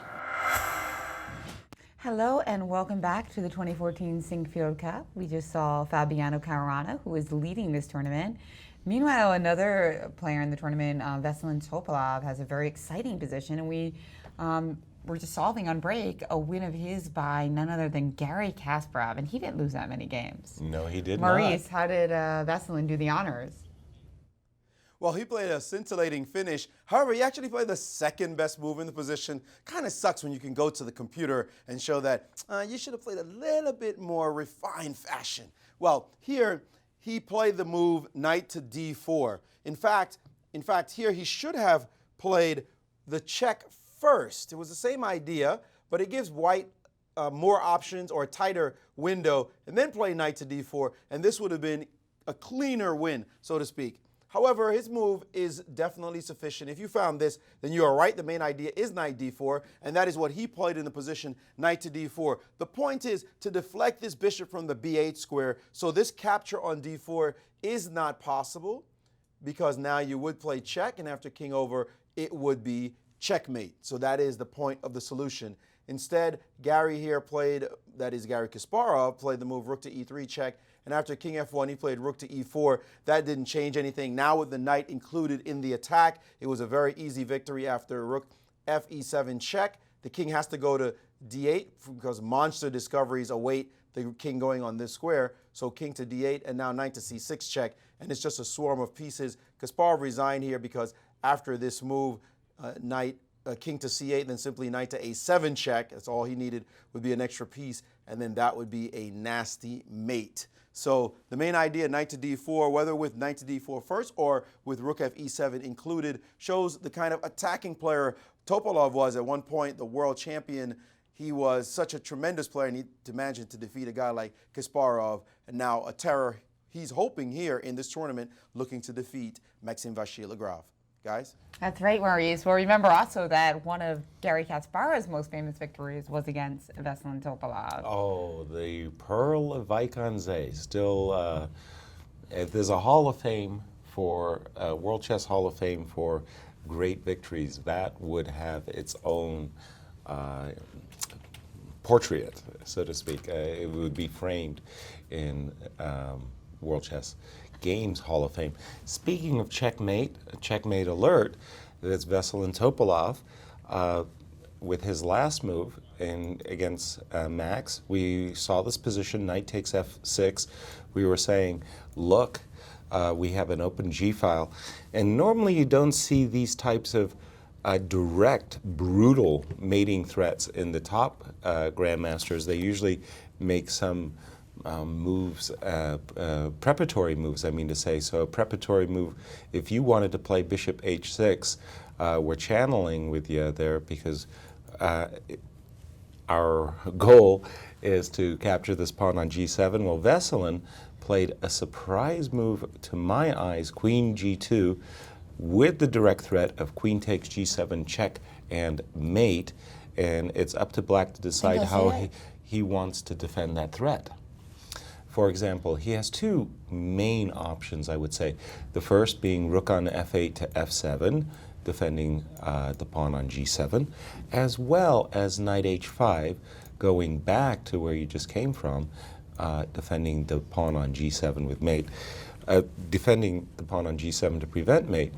A bad choice would be g7, g6, which would just weaken a lot of dark squares. Opening the door for h4, h5 one day. Yeah. Yeah, you really don't want to make that weakness when your whole concept of playing f5 was that you wouldn't have to. Right. Now you can defend in some other ways. But the question for me is, what direct follow-up is there? Why would we put the queen on g2 and the rook on g1 and maybe not, for example, doubling rooks? So I'm looking here for a direct follow-up to how does white continue to prosecute his attack? Did the idea of queen g2, is it associated with this rather natural break f3, f4? Do you see that as the intention, or does Veselin Try to play knight d5 at some point, Knight but right at the d5. moment we're covered up. Right, we're well protected, and we're just allowing black scintillating attack against the pawn on c2. So knight d5 Well, you early. could also, I mean, you even could have considered just capturing on d5, right? I mean, you were worried about c3 or something? Well, nothing like that. I was just thinking that it's nice to put the bishop on f5 and going after the pawn on c2. You just had a wealth of options, basically. Right. Yeah. So I don't see the knight moving to d5 as good for white. In the meantime, And it looks like Maxime is reaching up to play a move. For a top 10 player, it's interesting how he tends to hesitate before he makes his final decision. It's almost like, you know, how people used to write down their move before they played it. Right. It's kind of a version of that. Like, this is my last chance to change my mind. We've seen him do that a lot, and that's one of the nice things about seeing these players through the camera. And from my experience, it's actually rare, that hesitating move. Most players, top players, don't like to play that hesitating move. Quite the contrary, they like to take the move, not necessarily forcefully move them to the pieces, but with assurance, let's say. They like to make their moves. Whereas when you're hesitating, you're kind of giving a little bit of a tell to your opponent that you're not 100% confident in your move. So true, but if he does it a lot, then it means less. That's what I'm trying to say. True, like, if he only does it once in a while, then maybe it means, uh-oh, something's wrong. Where if it's just kind of a little bit of a tick, then, hey, he's number 9 in the world. Right, but it's a you bad go. habit. Bad habits, you should cure yourself of bad habits. And I think as he matures as a player, he'll stop doing that. Just be more confident, let us say, in your moves. That's right, 23 years old. And now, meanwhile, do we have some news from Maurice Ashley on our Nakamura-Caruana game? Has Caruana gotten a nice break? He has gotten in a break. I don't know how nice it is. Remember, we had this position earlier in the broadcast, and the computers were screaming for the move c5 here. They thought that this was the right way to break up white structure, black coming down and attacking those pawns, and then this knight would go to c6 and really put the pressure on that d4 pawn. But look how the game proceeded instead. After g3, he played bishop to e7, and after a3, he now put his knight on d7. Now, these two knights are sort of stepping on each other's toes. Dvoretsky, the famous trainer, world-class trainer, mentioned the idea of the superfluous knight. That is, two knights fighting for the same squares, and sometimes two knights can connect to each other in a way that is not really healthy for either one. Well, right here, these two knights are just borrowing squares from each other. Now, you're not going to see it too much here, but if we make just a couple more moves, Nakamura traded and then traded on g6, played bishop to d3, and now the break e5. Now, after the trade of the light square bishop, it means that black will be able to put pressure on dark squares. Why? Because white's knight is gone from the board, so white has a bishop remaining. Only two minors that can attack the dark squares in this position, or defend the dark squares, actually, these two minor pieces, while black has three minor pieces that could attack a dark square weakness. What dark square weakness could that be? Well, that pawn on d4 could be that weakness. If somehow white felt pressure to this pawn from this bishop, this knight, and this knight, then white would not be able to defend with more than these two pieces. Imagine a trade happened on that square, for example. But here, black's knights are far away from ever attacking this pawn. So after castles and castles, this pawn will get maximum security, but it's not even going to get under attack. This knight is 3 moves away from attacking. You can't imagine this knight going back to b8 to go to c6 to attack it, and this bishop will find it difficult to attack the one weakness in white's position. So black's pieces are sort of not quite harmonized to do the attack that they want to do. So it looks like he has a decent position. It's going to be about playing moves from now, getting his rooks into the game. I'm still wondering what the home is for this piece. Maybe this knight will find itself on the f8 square to the square e6. Again, we'd be wondering where this knight will go. It's nothing specific for that piece. So black's minors in this position will take some time to figure out their right squares. That said, we're not really clear where white's pieces are going to be, but when a position opens up, the two bishops can sometimes smile. So black is going to have to be a little bit careful by his choice, his sequence here, that he doesn't let white's pieces get into the game with any kind of harmony. Still a long way to go in this contest. Guys? Thank you, Maurice. I just, in fact, Hikaru's last move was queen d1 to b3, a move, let me bring that up on our screen, a move intended, in a sense, to prevent queen b6, because the queen on b6 would attack the pawn on d4, and here white would trade queens. Going back just one move, a little bit a question for me is what would have happened if black had first traded the pawns on d4 and then played the move queen b6. So the idea is the straightforward threat of queen takes d4 check, winning a piece thanks to the double attack against the bishop on d3. That might have put more pressure, a little bit more pressure on white. Maybe we sacrifice now, kind of buying that bishop on e7, play queen e2 or something like that. Queen e2 to, I don't know, put pressure. Because you can just castle. Right, and if you take the bishop, that's where that check comes in handy. Yeah, very handy. So I thought the move e5 takes d4 might have been more precise by Fabiano, a slight slip. I'm not 100% sure of that, by the way. But castles queen b3 has been played, and so this is what Maurice was saying. If black tries to nail down a weakness, meaning the d4 pawn, takes the pawn, take on d4, take on d4. How to take advantage of this pawn? It's going to take some deft maneuvering on black's side to bring his pieces and to coordinated attack against the pawn on d4. Still, I don't see any particular reason why Hikaru should be pleased about the outcome of the opening. I think black has done very well throughout this game so far, and even after queen b6, queen takes b6, knight takes b6, this looks like a pretty okay position to my eyes. If this knight on d2 moves, with the idea of getting this bishop into the game, you are giving up ideas of knight c4, where the knight might find a very comfortable outpost on the c file. And we actually have Taryn with a scoop over at the World Chess Hall of Fame. A scoop? Yes, Jen, thank you. Like you said, we are at the World Chess Hall of Fame, and I am here with Michael Nagler, and you are here from Germany. Yes, I am, yes. We just came in here a couple of days ago from Chicago. We arrived to Chicago, and then we came here and do some research in the Hall of Fame, but also looking for the nice chess games here. It's the strongest tournament ever played, so I should be here. Very good. And you also work for a publication that you're doing the research for. Yes, we have done a big publication on a former chess champion who also lived in the US, even stayed in St. Louis for a while, Emanuel Lasker. He's quite famous also in the US.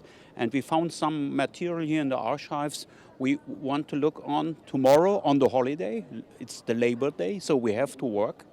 And then hopefully we'll find new information because we were planning a new edition of that book in English language. Very cool. That's very exciting for the chess community. It will be, yes. Especially in the US, we have many people who expect this book because at the moment it's only published in German language, unfortunately. And now, speaking of the tournament, who do you have that you favor to win? Oh, normally my favorite would be Aronyan, because he is a very nice guy and he is living in Berlin. So from a certain perspective, he is German. So, but at the moment, I think Caruana is the favorite for everybody here. He played marvelously in the beginning. 4 wins straight. This is unexpected in such a tournament of that strength. It is, very much so. And you said you've been to Kansas City before, so you've been to Missouri, but what are your impressions on St. Louis at your first time here? Yeah, it's a great city. Today I was in the Arch. I have never been in such a building, so it was a great trip going up and looking down on the city and on the Mississippi River. This was a great experience for me. And all over here, the people are very friendly. It has a little bit touch of France, I have to say. And I heard it's correct from the history of the town. Yes. And this is a great place here. I'm really happy to be here. And we prolonged our stays for 3 more days. Yeah, so we will stay till Thursday here. And it's really, for me, it's one of the great experiences in all of my chess life. And this lasts already more than 40 years, I have to say. Wow, that is quite That is quite an explanation. So yes, there is an international crowd here. There's an international crowd also watching. So we'll send it down to Jen and Yasser. Thank you. Wow, the best chess moment of his 14 years in the world. What a chess fan. And that is like one of the most beautiful things I find about chess is this extraordinarily rich chess history. As we know, the last rule changes that occurred in chess were from the 15th century, where the Italian school introduced castles and the French introduced both en passant as well as the stronger moves with the queen. It was known as the Mad French Queen when the French introduced the rules. So right. 500 years ago was the last rules changes, and over those 500 years, all the books, all the chess art that has occurred, we have the same game that we're playing today. So we can look back with absolute accuracy. We can look at the games of Ben Franklin, for example, and determine what kind of a player he was. And I just think the chess history, and at the World Chess Hall of Fame, now that we've got the Bobby Fischer exhibit, we get to see what Bobby Fischer was thinking about before he challenged for the World Championship in 1972. It's a researcher's dream. Absolutely. Chess, definitely a great way to look at history. And we are making history in this event. Fabiano Caruana just ravaging the field. Maurice Ashley has some thoughts on his game today. Yes, looking at the position, I'm reminded of a game I played against Grandmaster Yevgeny Barayev, where I attacked his pawn on b7, and he simply ignored it with the move bishop to d6, and that moment is possible right now for Caruana. Right here, this pawn is under attack, but we know these pawns often can be poisonous pawns, as they're called, poisoned pawn variation in various lines. So this move, queen to b3, attacking the pawn, the computer's saying, pawn schmawn, you can ignore it. Just play bishop to d6 and continue to harmonize your pieces. Well, you got to ask the computer question. What if I do take this pawn on b7? Well, it's not a trap. It plays very calmly here. Incredibly, it plays the move queen to e7. The point being that now black is creating a lot of energy down the board, attacking this pawn, ready to trade and play queen e3 check, picking off the bishop, also preparing to play a rook to the b file. Now, if you look at this line, it's a little bit surprising. I'm going to actually go back a move because more concrete after queen b7 is just to trade on d4 before playing this move. So you can see the threat very concretely. Queen e3 check will attack the king and threaten the bishop. And if you move rook over to b2, king up to g2, now this rook going over to that square, and after queen takes, now queen e3, and the attack is just steaming down. The bishop is under attack, this pawn is under attack, black is penetrating into the position quite strongly. Of course, this pawn is not yet in play, but the rooks, the pieces, the knights, a lot of play. Still unclear though. White is up at the moment, 2 pawns, but the engines are saying great position for black more than anyone else. So Fabiano will have to see this and look at the side of the board he's looking at. He's not even looking at the queen side. His eyes are trained at the king side of the board. Here his pawn under pressure on b7, and he might be analyzing those lines involving an attack on that half, giving away the pawn. We often see this in chess. You attack too strongly on one side, your opponent will be glad to give you a pawn so they can attack on the other. Let's see if he finds this move, bishop to d6. Guys? Very nice idea. I like it a lot. Bishop d6. A very brave man to sacrifice a pawn at these levels without absolute clear way of winning the pawn back, but that initiative that Maurice is referring to, and just the harmony of bishop d6, queen e7. Once you realize how powerful that idea is, it becomes very compelling, and you start to wonder, maybe I can do it. Well, as we see from yesterday, Fabiano's not afraid to get things a little bit weird. Exactly. In what was supposed to be world's #1 and world's #2 game, let's go back a bit because Levon has managed to strengthen in his center. We got this position, and what Levon did was very clever. We've seen this in numerous Grandmaster games, is oftentimes white wants to clear the long diagonal. Sometimes he drops his bishop back to f1. More often than not, he'll play bishop h3. And that indeed was played. And after knight f6, notice that there's a big fight over the control of the e4 square. Levon played knight h4 with a very crystal clear idea of playing f3 and e4, expanding in the center. Right, if there's too many trades in a position like this, then it becomes nothing for white. White needs to keep some pieces on the board and also try to expand his center. Exactly. Now here, I thought I actually misguessed this move. I didn't expect knight h4. I don't really like decentralizing knights. You were expecting Queen c3. I was with expecting the knight d2. Yes, same idea of playing knight d2, booting that bishop out of the center, but I thought that the queen might be set up nicely tactically for expansion with d4, d5, thanks to the fact that the king was on g7. No, just knight Yes, g5 you probably don't like as much. Knight g5, I didn't give it a great consideration because the problem is... Your goal isn't really to trade as much, right? Right. Your goal is more to play that f3 and e4. Right. If we drop back with the bishop, we can't really play e4 because the knight, although it does defend the pawn for the moment it gets chased away by h6, the e4 pawn drops. Oops.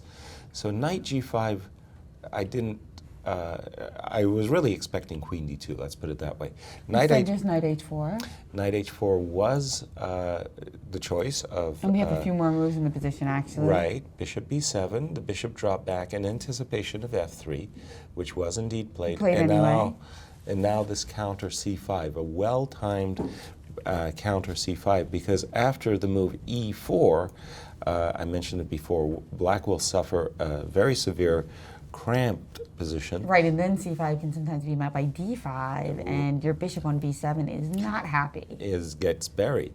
So after c5, e4 takes, we achieved a kind of a hedgehog position, but thanks to the trade of the two minor pieces, the dark square bishop and a knight, the pressure on black has been eased quite considerably, and I don't think that Levon is going to be pleased with the outcome here. I don't see this as being a position where white has much of a claim to an advantage. And we have a couple more moves. The fianchetto of the knight Rook d2. d8. Perhaps it can relocate itself to e3, something like that, get a little bit of right. Again, g4 action. Yeah, the knight on h4 is not really in the game, whereas the knight on e3, as you mentioned, first of all, you are centralized, and you've got possibilities of knight g4. That's right, and now queen c7 was played by Levon. By hoping Magnus? by Magnus, yes, and hoping perhaps to trade some more pieces. Meanwhile, what's going on in our Sicilian game between Topalov and NBL? Maurice? There's always a lot of fun for a GM looking at games where you are learning something at the same time. A player makes a maneuver and you go, that's not something you see every day. Well, take a look at this game between Topalov and Maxime Lachier-Lagrave. In this position after f5, Topalov had different moves. Remember, it was a very complicated position. g6 was playable, knight into d5 was playable, different possibilities. Instead, he decided, my rook is on the g file, let me open it up. And this knight was on the side, went over and took on f6. And now the move queen g2, mate alert, queen takes g7 is checkmate, a very logical looking move, rook to f7. But what did you see happen here? Knight goes back to the rim voluntarily to the h5 square, saying, I'm stopping mate. My knight seems a little bit loose and a little bit weird on that square. You forced me there. I didn't want to be there necessarily. I came back to the center, and now I'm going back there again as the best choice. But this move seems to soak up most of white's initiative, and this knight is expecting to go to greener pastures later when it gets to the f4 square. So a nice little toggling back and forth with the knight and saying to Topalov, what do you have? All you did was trade your strong pawn on g5, giving me the open file after f5, and now it's going to be my turn soon, and what initiative do you have? Even here, the engines are saying the move knight to c1, maybe to d3, nothing shocking, nothing special. So nice little maneuver, instructive, bringing the knight to the middle and to the side again, breaking all the principles we tell our students, Yaz and Jen. Of course, this is what grandmasters do at the top level. They just play chess. Guys? Well, first you got to learn the rules before you can break them. And I do like this idea of knight c1 by Vesselin. The knight on b3 wasn't particularly effective. Okay, it was tickling the pawn on a5, but that was, the pawn on a5 is nicely defended. Now, however, with the move knight c1, two ideas spring to mind. One idea is to play knight e2 to g3 to try to get rid of that defender, but even a more concrete idea is to play the maneuver knight to d3. The idea behind knight to d3, there's two pieces, the bishop on e6 and the knight on b4 that are defending the d5 squares. If white could play knight c1 to d3, capture the knight on b4, and then play knight to d5, he may be able to get an initiative in the center of the board to complement what's happening on the g-file. So from black's perspective, he's got to come up with a maneuver himself to offset what's happening over here by white in the center. That's right. I mean, I would love to get knight d3, d5 in, but it seems like you have the move knight takes b4, and then so for example, we'll put a move on the board so we can just follow your analysis, Jen. King goes to h8, for example, knight to d3. Anytime I can play d5, I'm trying to make it work, because that usually signals that good things are happening in the Sicilian, but here... I've got unfortunately, d4 looks like you just have a knight d5. Exactly. I mean, and if I play d4 instead of taking on b4, knight d5 is... Because we were looking at another variation with that earlier. Right. Then I can maybe just leap, and with a tempo, I will have won a piece. So we got to go back, and we've got to find a more effective move for black, king h8. Now, you could potentially play rook c8 to d8, with the idea of let's try that as an alternative, but I still think that white is playing for knight d3, and again, the highly desirable move, what you like to do in an open Sicilian, unfortunately still looks like it's giving white, well, in this case, a pawn plus, and it's just not working. The break knight d6, d5 isn't in the cards. Yeah, and it's an interesting which rook question as well, because the rook on c8 actually is nice because it's pressuring c2 in some of those variations, leading to some tactics. But of course, the rook on f8 is occupying that open file. So, right. Well, let's try again. Let's try just another move, king h1. How effective is this position? For example, knight takes d3, rook takes d3. Now I need a move that defends g7 so that I could counter with knight f4. Let me just throw it down, bishop f6, defending the pawn on g7. If you jump in, which is the desirable move to occupy the d5 square, then we're going to get a pretty wild bishops of opposite position. But this bishop on f6 is doing excellent work.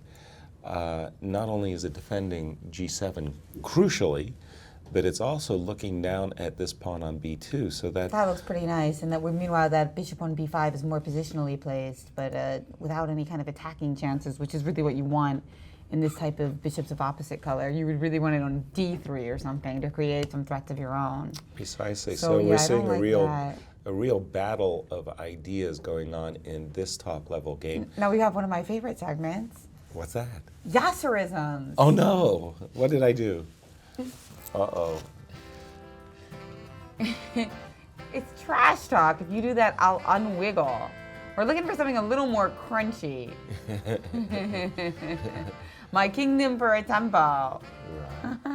Right. I recognize some of these. I'm looking at who's the guy in the tank top? That's you.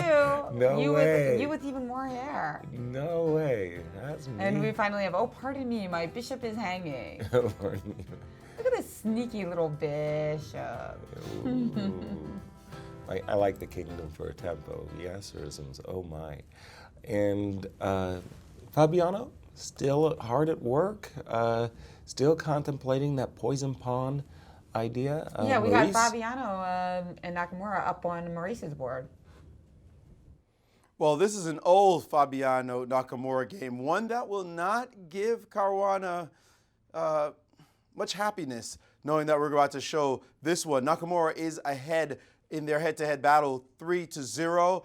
And this one was a beautiful finish that was played back in Tata Steel last year. Serious tournament. It looks as though white may have everything solidly controlling on the light squares. Definitely the two bishops, you'd say, a slight advantage to black, maybe. But black said, no, I have a much bigger advantage. And he played one that could have been one of our puzzle moves. He played the move G4. Let me just get that move moving. G4 in this position. And after H takes G4, he played H3. And I think I'm just going to use the mouse. All right, there you go. H3. Just an amazing idea, giving away 2 pawns in a position that just looked pretty staid. The point here is that if pawn takes pawn in this position, pawn takes pawn, and we're having a little technical difficulties here as the mouse seems to be getting away from me. Matter of fact, let's just go back to you guys and I will set this up once again so we can get this right. Guys, back to you. So in that game that Maurice wants to show us, there was Hikaru hurling his pawns down the board with G4 and H3. Here, instead of sacrificing pawns, he's trying to grab a pawn with Queen B3, B7. And we're wondering, is this a poison pawn that white will choke on if he ends up grabbing it? I like this idea very much of bishop d6, just offering the pawn as bait. Some controversy about whether or not to trade, but I did like this idea of queen e7. And it's very clear to see that with this rook on a1, this bishop on c1, for the pawn, black is getting great play, both down the center file, specifically the e3 square, but also on the queen side. He's going to play rook b8, and these pieces, white's pieces on the queen side are going to be tied up. And in the meanwhile, there's weaknesses on f2 and g2. Perhaps Maurice has solved his little technical difficulty. We'll return to Maurice. All right, let's hope so, guys. So this position again, the point being g4 was played here, and after g4, you can't take with the bishop because of bishop takes knight check, so don't touch this pawn with your bishop is busy, so pawn takes, and now the move h3 is played, trying to undermine this bishop. The point here is after pawn takes pawn, then the weird move rook to f8. I mean, moves like this you don't see every day, and after king here, rook up to f4, and black has all of white's pieces in a bind. None of these pieces can move. This knight can't move. This bishop dare not leave because of a capture on e4. This rook has to stay because of this rook. And black suddenly has white in a full bind in this position. So instead of doing that after h3, black had to face the move rook to d1. And now still rook to f8, trying to undermine that bishop. The king came up to d3, and now h2, and suddenly the threat was bishop to g1, blocking off the rook from that square. Beautiful idea.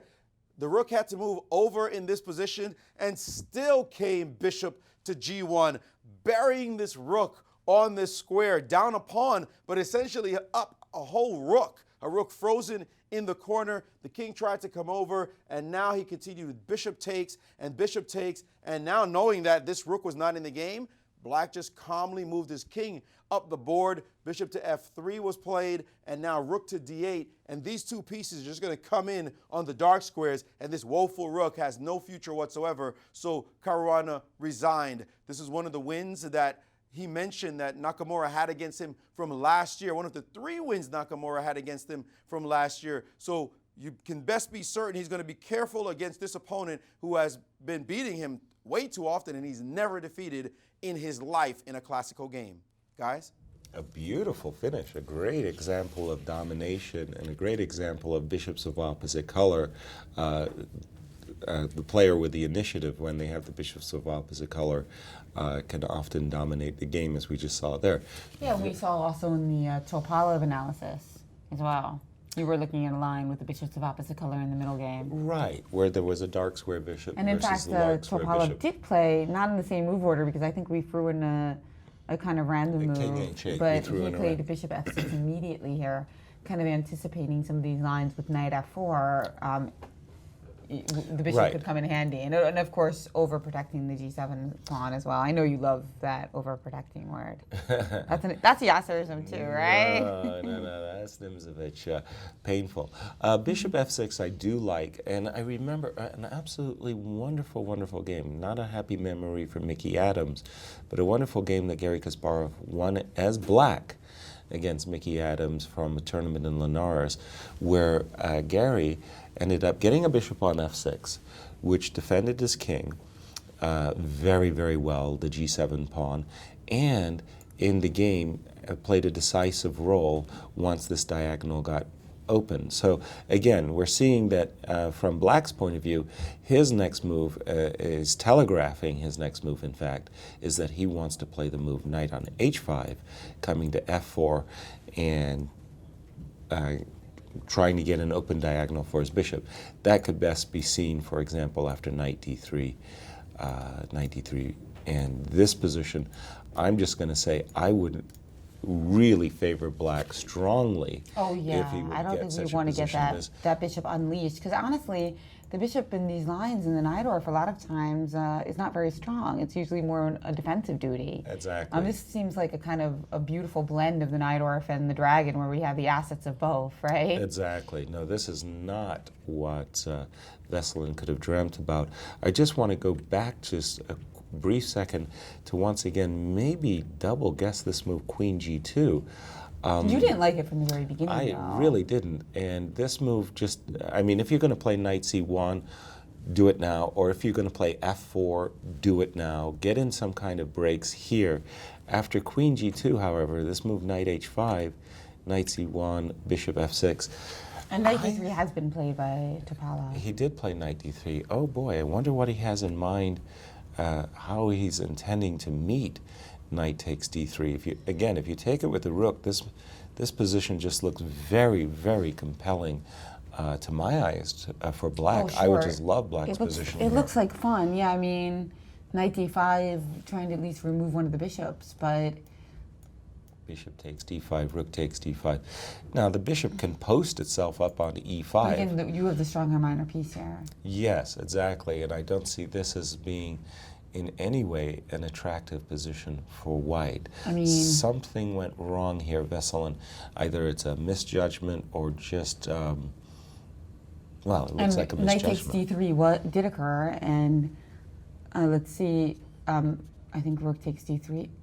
Well, Though rook it hasn't been taken yet. Well, I mean, he could shift. He could Yeah, change this is with very unusual though, because with the move a4 in, Yeah, I'm lots giving of up lots of weaknesses. No, rook takes d3 was played, and a Okay. quick knight f4 by MVL, who looks like he's getting a nice Sicilian here, and you know, very, very nice in Sicilian. comparison to the way that our leading lady, now that Judah Polgar has retired. Yeah. How you fought even in a blitz game sometimes. she really proved something with white in that game, right? Exactly. And we're going to take a little break and come back with more from our exciting games today.